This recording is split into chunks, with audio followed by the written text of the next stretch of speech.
국어사전에서 동행이라는 단어를 찾아보면 이렇게 정의합니다. 함께 가거나 오는 것, 이렇게 정의를 해요.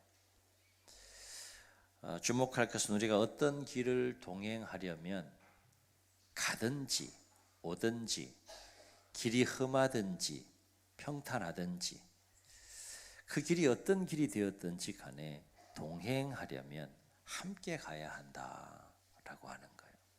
그게 동행인 거죠.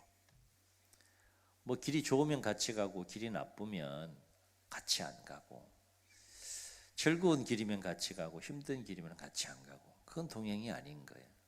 길의 상황이 어떠하든지 간에 험악한 길이건 또 평탄한 길이건 할 것 없이 동행한다는 것은 그 모든 길에 함께 간다는 것이죠. 함께 가려면 무엇이 필요할까요? 가는 길과 관련하여서 일단은 마음이 같아야 되고 가는 길과 관련하여서 방향이 같아야 된다. 마음이 같지 않고 방향이 같지 않으면 결코 함께 갈 수 없다. 그것이 동행이라고 하는 거예요.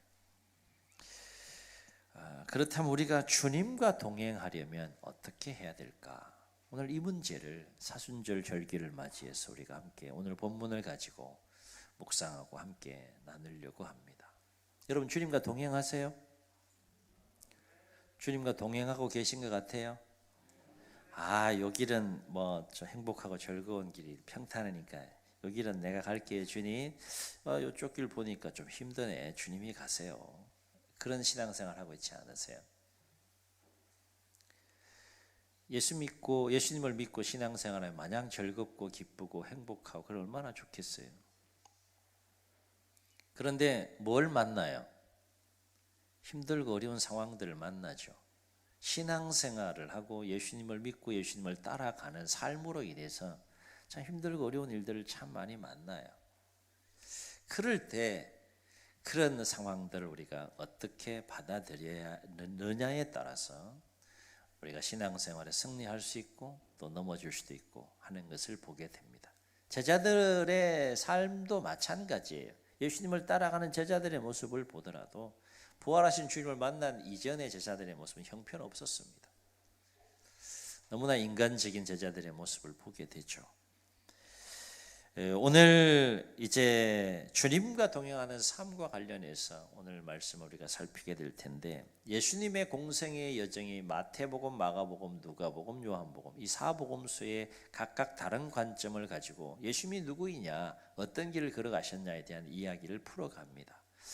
그 예수님의 공생에 대한 이야기를 전개해 가면서 우리가 여러 가지를 주목해야 될 일이 있는데 그 중에 하나가 예수님의 공생애와 관련된 지리적인 이동에 대해서 우리가 주목할 필요가 있다. 예수님 공생애를 보면 초기의 사역이 있고 후기의 사역이 있는데 예수님의 공생애 초기 사역은 주로 갈릴리 지역에서 이루어집니다. 그리고 후기 공생애의 사역은 예루살렘을 중심으로 이제 진행되고 마무리되는 것을 보게 됩니다. 이런 예수님의 지리적인 이동에 집중하면서 예수님이 누구인가, 어떤 길을 걸어갔느냐에 대한 이야기를 풀어가는 복음서가 바로 마가복음서라고 할 수 있겠어요. 마가복음을 보게 되면 예수님의 초기 갈릴리 사역을 중심으로는 예수님이 누구이고 어떤 분인지에 대해서 많은 이적, 많은 표적, 사복음서 가운데서 가장 많은 이적에 관한 이야기, 표적에 관한 이야기가 마가복음에 담겨 있어요. 그건 예수님이 어떤 분인지를 보여주시는 시간들입니다. 누구이고 어떤 분인지를 나타내시는 시간, 그것이 초기 갈릴리를 중심으로 이야기가 전개가 됩니다. 그리고 후기 예루살렘을 중심으로 전개되는 모습을 보면 예수님께서 보여주신 예수님이 누구냐, 어떤 분이냐를 이제 사람들이 알게 됐을 것이고 제자들도 그 현장에 같이 있었기 때문에 알게 됐을 거예요. 그럴 때 그 예수님은 그러면 어떤 길을 걸어가야 할 것이냐라고 하는 부분에 대한 내용이 예루살렘을 중심으로 이야기가 전개가 됩니다.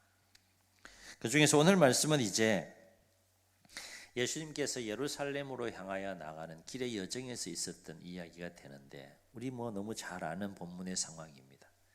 예루살렘을 향하여 나아가는 길의 여정에서 가이사랴 빌립보 여러 마을로 나가실 때에 이제 예수님께서 이런 질문을 던질 때가 됐다라고 판단을 하신 겁니다. 충분히 예수님이 누구인지 보여주셨고 또 말씀하신 상황 속에서 제자들에게 이렇게 물어요. 사람들이 나를 누구라고 하느냐?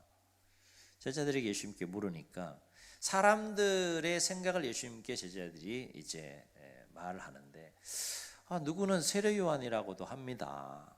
누구는 엘리야라고도 하고요. 누구는 선지자 중에 하나이다라고 사람들이 얘기합니다. 라는 사람들의 의견을 예수님께 전합니다. 이때 예수님은 질문의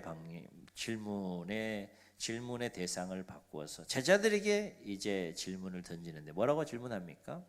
그러면 사람들은 그렇게 생각한다. 좋아. 그러면 너희는 나를 누구라고 생각하느냐? 가장 가까이에서 모든 삶을 공유한 일반 사람들이 경험하지 못한 12 제자만이 경험한 가장 가까이에서 모든 것을 함께 공유한 제자들을 향해서 예수님께서 질문합니다. 그러면 너희는 나를 누구라고 생각하느냐? 여기에는 의도가 담겨 있는 질문이에요. 사람들은 비록 나에 대해서 잘 모른다고 하더라도 너희들은 내가 누구인지 정확하게 알아야 된다. 적어도 내가 누구인지는 정확하게 알고 너희들이 나의 제자로서 나의 길을 따라가야 된다. 이런 의도가 담겨 있는 질문입니다. 이에 베드로가 정답을 얘기해요.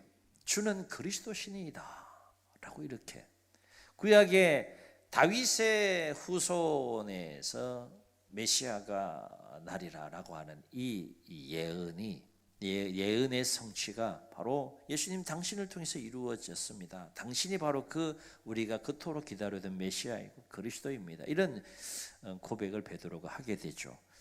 동일 본문을 다루고 있는 마태복음 보면 보다 우리가 더 익숙한 베드로의 고백을 알 수 있는데 주는 그리스도시요 살아계신 하나님의 아들이시나이다. 좀 더 길게 이렇게 그 고백을 또 기록하고 있는 것을 보게 됩니다.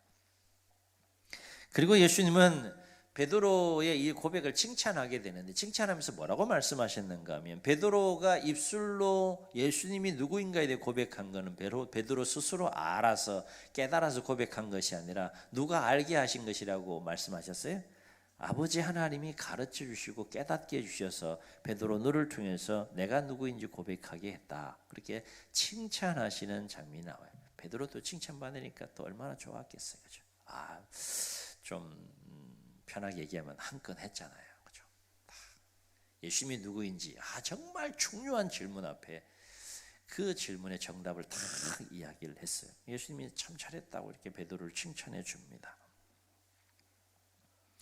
그러면서 베드로의 이 고백 이후에 예수님은 아직도 이제 중요한 십자가를 향하여 나아가야 하는 공생애의 일정이 남아 있는데 그걸 또 예수님이 그리스도이고 메시아라고 하는 것을 많은 사람들에게 알려지게 되면 그 일정에 이제 방해를 받고 어려움을 겪을까봐 아무에게도 얘기하지 말라 경계하시는 모습을 보게 되고 그러면서 하나님의 아들이고 그리스도가 되시는 예수님이 이제 앞으로 어떤 길을 걸어가야 할 것인지에 대해서 비로소 제자들에게 가르치셨다라고 말씀해요. 31절을 보면 그런데 제자들이 깜짝 놀랄 충격적인 예수님의 길에 대해서 말씀하시는 것을 보게 됩니다. 제자들이 생각한 메시아, 제자들이 생각한 그리스도가 가야 할 길은 어떤 길인가 하면 영광의 길이에요. 영광이 코앞에 다가와 있는 상황이에요. 그 영광을 막 누리고 싶은 거예요, 제자들은. 예수님 찬물을 쫙 기은 듯이 너희들이 생각하는 그리스도의 길은 내가 가는 길이 아니다. 내가 가는 길은 어떤 길이라고 말씀하시는가 하면 이런 말씀을 하세요. 많은 고난을 받고 죽임을 당하고 그런 후에 사흘 만에 부활하게 되는 길, 그 길을 나는 간다. 그것을 제자들에게 드러내놓고 예수님께서 처음으로 세 차례에 걸쳐서 이제 말씀하시는데 처음으로 1차 순환 예고를 하셨다라고 하는 겁니다. 제자들로서는 상상하지 못했던 주님의 말씀이고 도저히 이해할 수 없고 받아들일 수 없는, 받아들이고 싶지 않은 그 주님의 그 가시는 길에 대한 말씀이 되겠습니다. 왜냐하면 제자들 또한 당시 백성들과 종교 지도자들과 마찬가지로 어떤 메시아를 기다린 겁니까? 정치적인 메시아를 기다린 거예요. 로마 식민체 압자에서 건져주고 구원해낼 그 메시아, 그 메시아가 왔다라고 생각을 하고 주님을 따르기 위해 모든 걸 버려두고 지금 주님을 따르고 있는데, 주님은 지금 너무 이상한 말씀을 하고 계시는 거예요. 제자들의 그 받아들인 충격을 한번 생각해 보시라는 거예요. 그래서 32절을 보면 주님께서 드러내놓고 이 말씀을 하실 때 누가 반응을 하는가 하면, 제자들 전체가 반응을 하지만 그 중에서 특별히 베드로가 어떻게 했다고 했습니까? 어떻게 했다고 그랬어요? 예수님을 붙들고 항변했다라고 했어요. 항변했다. 병행구절인 마태복음 16장 22절에 보면 보다 베드로가 예수님께 어떻게 항변했는지를 보다 구체적으로 기록하고 있는데, 이렇게 항변했다는 거예요. 주여 그리 마옵소서, 이 일이 결코 주에게 미치지 아니하리이다. 이걸 풀어보면 예수님 지금 무슨 소리 하시는 거예요? 우리 모든 걸 버려두고 주님을 쫓았어요. 이제 영광이 코앞에 있어요. 근데 지금 무슨 말씀하시는 거예요? 고난받는다, 종교 지도자들에게 붙잡혀서 버림받고 죽임당한다. 이게 도대체 무슨 말이에요? 있을 수 없는 일입니다. 절대 그 길 걸어가면 안 됩니다. 그 길은 주님이 가실 길이 아니에요. 이러면서 베드로가 예수님을 삿발을 붙잡듯이 옷을 부여잡고 막 안 됩니다. 항변했다, 그 얘기예요. 항변하다라는 단어가 나오는데, 이 항변하다는 단어는 제가 소개를 했듯이 원어가 에피티마오라는 단어를 써요. 신약 성경에 29번 나옵니다. 29번 중에 9번의 용례가 뭔가 하면, 예수님이 사탄을 꾸짖을 때, 또 사단의 권세인 악한 영들을 꾸짖을 때 이 에피티마오라는 단어를 써요. 근데 이 단어를 지금 이 행위를 지금 누가 하고 있는 거예요? 베드로가 누구에게 하고 있는 겁니까? 예수님께 하고 있는 거예요. 그러니까 베드로가 하는 일은 지금 베드로가 하는 일이라기보다 그 속에 누가 역사하는 겁니까? 사단이 베드로를 통해서 예수님께 항변하고 있는 거예요. 그러니까 베드로는 사탄이 예수님을 꾸짖듯이 지금 그렇게 항변하고 있는 겁니다. 그 실체를 예수님이 정확하게 봅니다. 베드로 속에서 지금 역사하고 있는 실체가 누구인지 예수님이 정확하게 보고 33절을 보게 되면 예수님은 자신을 붙들고 항변하는 베드로를 향하여 뭐라고 꾸짖습니까? 사탄아 내 뒤로 물러가라. 베드로가 지금 사탄이 되는 거예요. 사탄이. 예, 사실은 베드로가 역사하는 것이 아니라 그 속에 베드로를 통하여 사탄이 역사하고 있기 때문에 예수님은 그 실체를 향하여 지금 얘기하고 있는 겁니다. 사탄아 내 뒤로 물러가라. 네가 하나님의 일을 생각하지 아니하고 도리어 사람의 일을 생각하는도다. 무섭게 책망하시는 예수님의 모습 보게 됩니다. 예수님의 순환 예고에 대해서 제자들도 깜짝 놀라고 충격을 받았듯이 예수님께서 베드로를 향하여 사탄아 그랬을 때 베드로와는 물론이거니와 제자들이 얼마나 충격을 받았겠어. 지금 예수님이 지금 제정신인가? 그런 생각 들겠어요, 안 들겠어요? 아니 지금 예수님 지금 나보고 지금 뭐라 그러는 거예요? 사탄이라니. 이런 생각이 들 수 있는 상황이에요. 그러니까 제자들의 마음 속에는 계속 충격적인 그 상황 속에 마음이 소용돌이를 칩니다. 다시 말해 하나님의 생각은 그리스도가 고난을 받고 죽임당한 후에 사흘 만에 부활하는 길, 그것이 그리스도가 가야 할 길이라고 하는 것이고 그것이 하나님의 생각이다. 그것이 하나님의 일이다. 그런데 베드로 너는 지금 사탄에게 사로잡혀서 하나님의 일을 생각하지 아니하고 고난 없이 영광만 추구하는 사람의 일, 사탄의 일을 네가 지금 생각하고 있다. 그렇게 책망하고 있는 겁니다. 그러면서 주님은 무리와 제자들에게 예수님의 길을 따르는 참된 제자가 되려면 어떤 마음을 가져야 되는지, 어떤 자세를 가져야 되는지 그 유명한 말씀을 하세요. 뭐라고 얘기하십니까?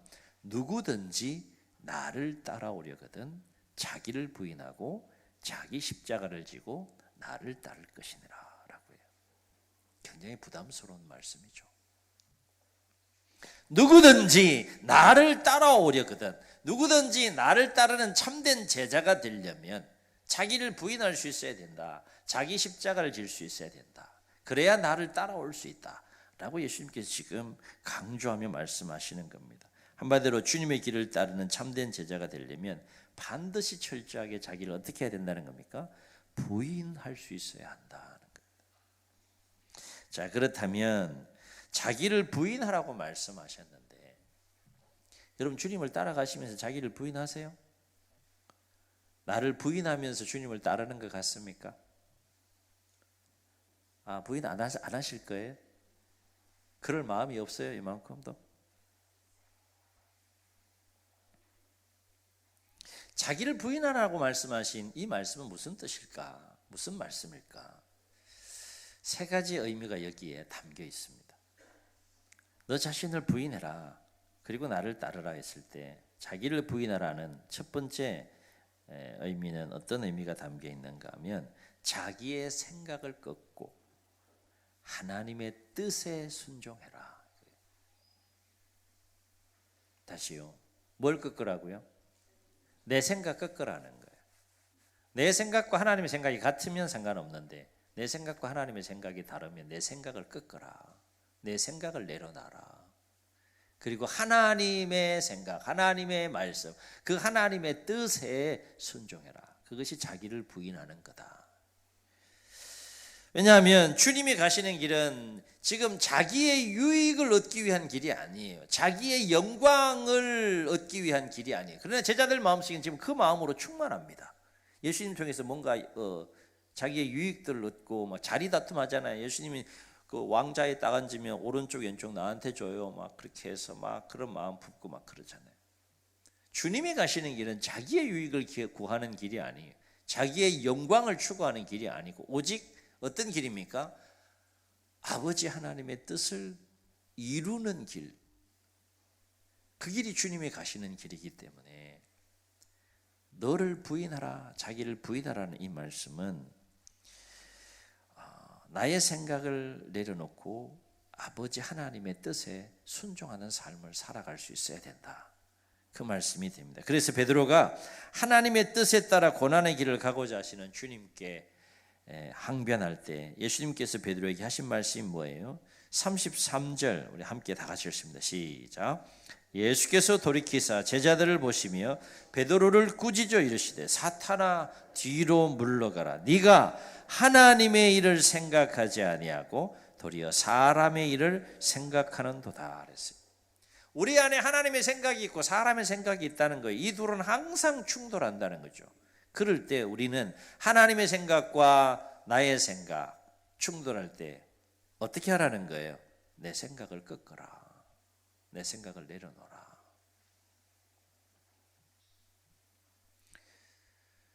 일부 때도 제가 이제 그렇게 말씀을 드렸는데 이렇게 예를 들어 볼 수 있어요.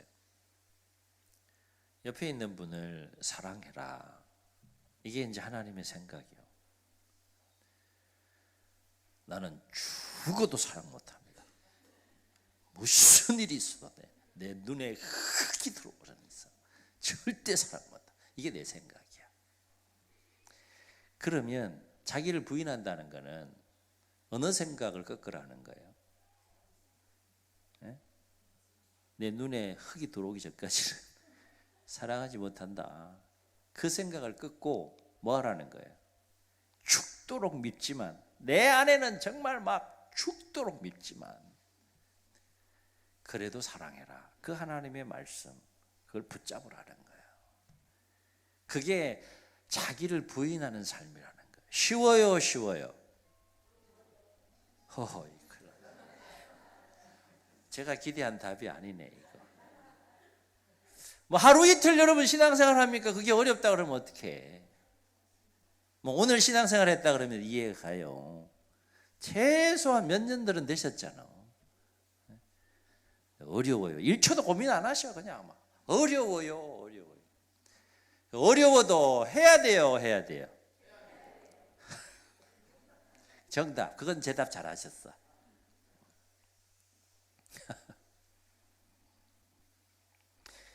예수님을 믿고 우리가 주님을 만나는 그 순간까지 끊임없이 반복해서 훈련해야 될 것이 그것이 뭔가 하면 내 생각을 내려놓는 거예요. 이게 안 되는 겁니다. 이게 안 돼서 신앙생활에 참 어려움을 겪어요. 즐거움이 없어요. 기쁨이 없어요.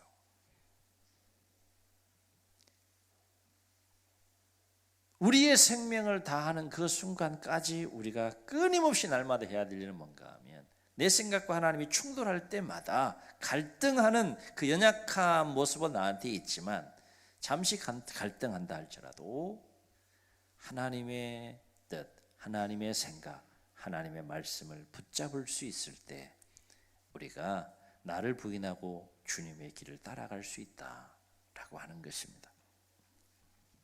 두 번째, 자기를 부인하라는 말은 무슨 말일까?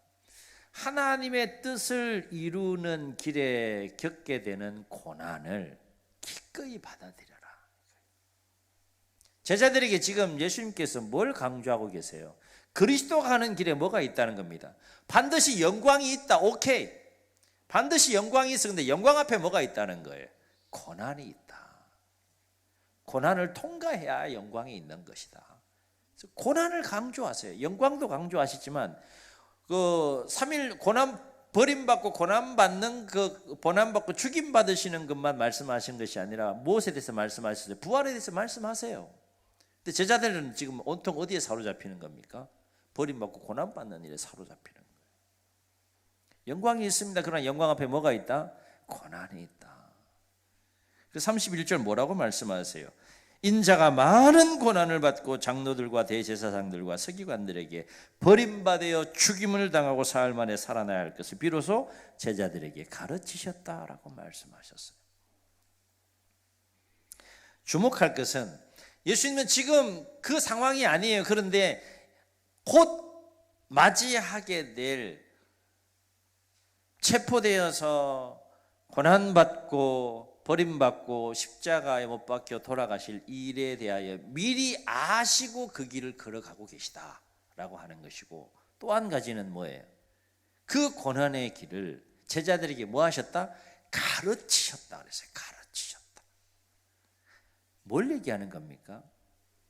그리스도가 가야 할 그 아버지 하나님의 뜻을 이루는 그 고난을 적극적으로 받아들이시고 기꺼이 수용하시고 그 길을 적극적으로 걸어가고 계시는 예수님의 모습을 우리가 보게 되는 거예요. 알고 가시고 가르치셨다는 거예요. 자기를 부인하라는 것은 또 어떤 의미가 담겨 있느냐? 한 가지 더 주님의 말씀 속에 담겨 있는 의미가 뭔가 하면 자기를 높이지 말고 뭐 하라는 거예요? 자기를 낮추라. 교회 와서 자기를 높이려고 하는 사람들이 있어요. 철저하게 말씀과 하나님 앞에서 신앙을 다시 돌아봐야 합니다. 큰일 납니다. 반드시 자기도 넘어지고 다른 사람도 넘어지게 합니다. 하나님의 이름을, 예수님의 이름을, 복음의 이름을 사용해서 그것을 악용하는 모습들이 얼마나 많아요. 자기를 높이기 위해서 그런 것들을 사용하는 죄악된 모습들이 얼마나 많습니까? 하나님, 예수님, 복음 얘기한다고 해서 다 진짜가 아니에요. 잘 분별하실 수 있어야 됩니다.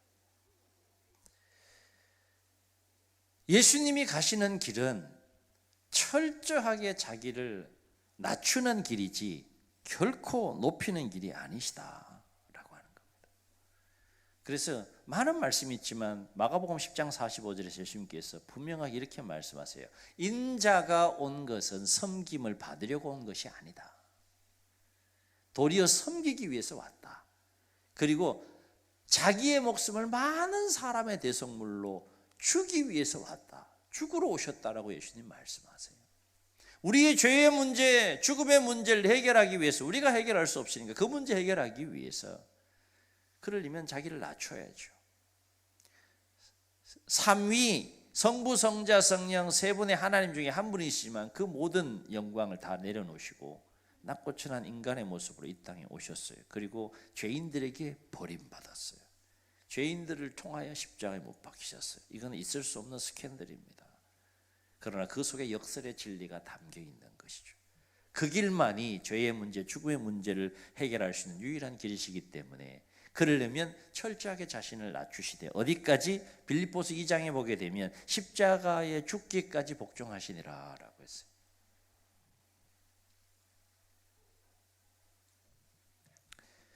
지난 3월 5일 제2수요일을 시작으로 사순절이 이제 시작이 되었습니다. 아시다시피 사순절은 우리의 죄와 죽음의 문제를 해결하기 위해서 이 땅에 인간의 모습으로 오시고 버림받고 고난받아 십자가에 못 박혀 돌아가신 주님의 고난의 길을 우리가 따라가고 묵상하면서 그 주님께서 우리에게 베푸신 은혜와 사랑에 감사하며 지키는 절기가 사순절 절기가 됩니다.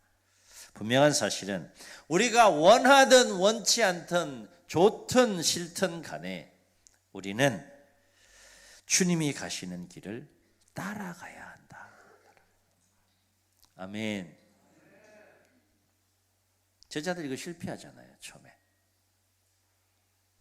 영광의 그 현장에는 앞다투어서 막 따라가려고 하는 제자들이 고난의 현장으로 가자라고 했을 때는 다 배신하잖아요.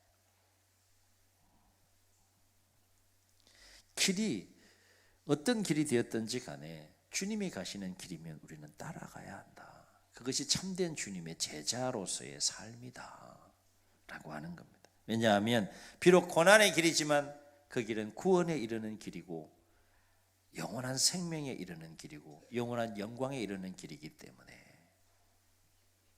십자가가 없는 영광은 없습니다. 십자가가 없는 부활은 없습니다.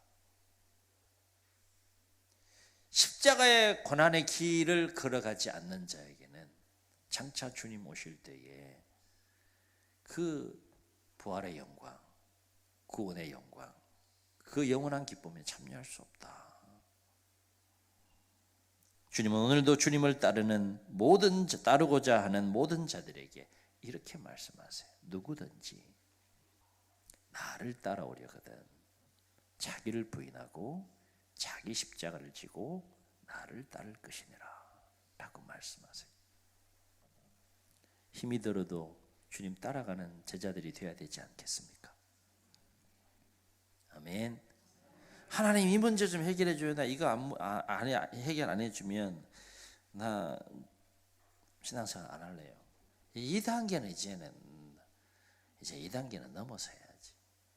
이제 주님을 따라갈 수 있는 성숙한 제자로서의 삶을 향하여 나아가야 되지 않겠느냐라고 하는 겁니다. 바로 없기는 우리를 향한 이 말씀을 마음 깊이 새기시고 우리의 생각과 하나님의 생각이 충돌할 때 내 생각을 걷고 하나님의 뜻에 순종하는 삶을 살고 하나님의 뜻을 이루는 일에 겪게 되는 고난이 어떤 고난이 되었든지 간에 그걸 거부하는 것이 아니라 부정하는 것이 아니라 멀리하는 것이 아니라 적극적으로 기꺼이 받아들이고 나를 높이는 삶이 아니라 철저하게 나를 낮추는 삶을 통해 주님 가신 그 길을 함께 기쁨으로 따라갈 수 있는 우리 모두가 되시기를 주의 이름으로 축원합니다. 그래서 십자가의 고난을 이기시고 부활하신 주님과 함께 누릴 고난 이후에 있는 그 영원한 영광, 그 기쁨을 함께 누리는 우리 모두가 되시기를 예수님의 이름으로 축복합니다. 축복합니다. 말씀을 기억하시면서 우리 함께 찬양하시고 한번 통성으로 기도합니다.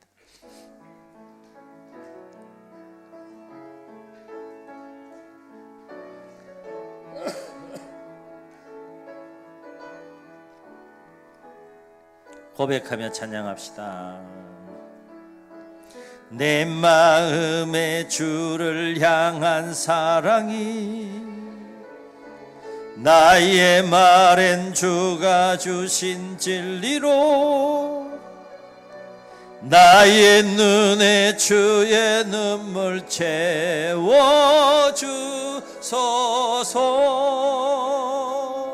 내 입술에 내 입술엔 찬양의 향기가 두 손에는 주를 닮은 섬김이 나의 삶의 주의 흔적 남게 하소서. 아멘. 하나님의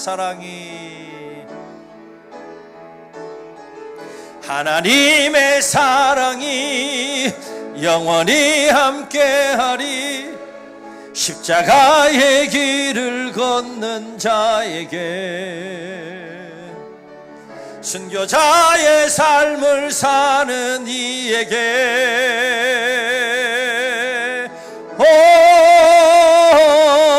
조롱하는 소리와 세상 유혹 속에도 주의 순결한 신부가 되리라. 내 생명 주님께 드리리. 내 생명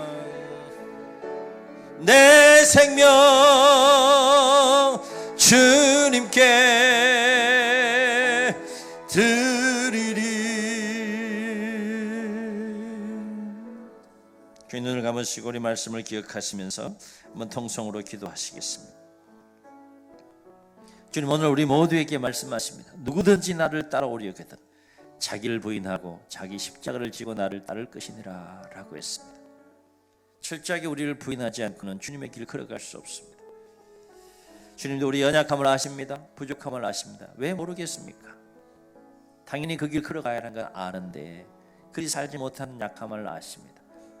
주여 도와주옵소서.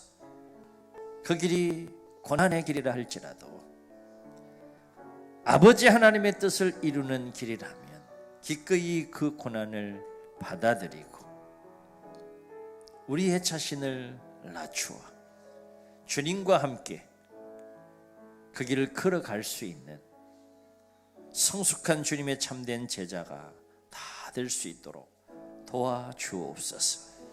그 길 끝에서 영광의 주님을 만나게 하시고 영원한 구원의 기쁨에 참여하는 우리 모두가 되게 해 주옵소서. 이런 마음을 담아서 주님 세 분 부르시고 통성으로 기도합니다. 주여